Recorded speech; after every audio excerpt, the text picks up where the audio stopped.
Hey guys, today in this video, I'll guide you through how you can adjust line and paragraph spacing in Microsoft Word. Watch till the end to grab everything properly. Alright, so let's begin with the video.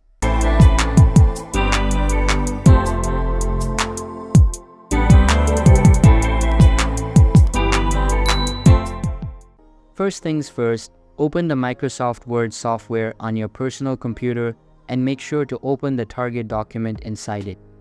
Now you can see that there are a bunch of features being displayed at the top. If I select some of the text and click on this spacing icon, there will be a bunch of options to choose from. By default, the line spacing is about 1.08 for Word. But if you choose 1, it will decrease a little bit, and if you choose 2, it will increase a little bit.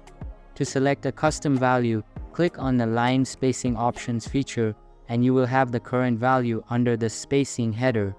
In order to change it, simply type in the new value and click on OK. Now, if you don't prefer decimals, then you can again get back to the spacing menu and change the spacing format to exactly. Now you can just enter the value and save the changes. In order to add or remove space after a paragraph, simply select the same icon again and choose either option.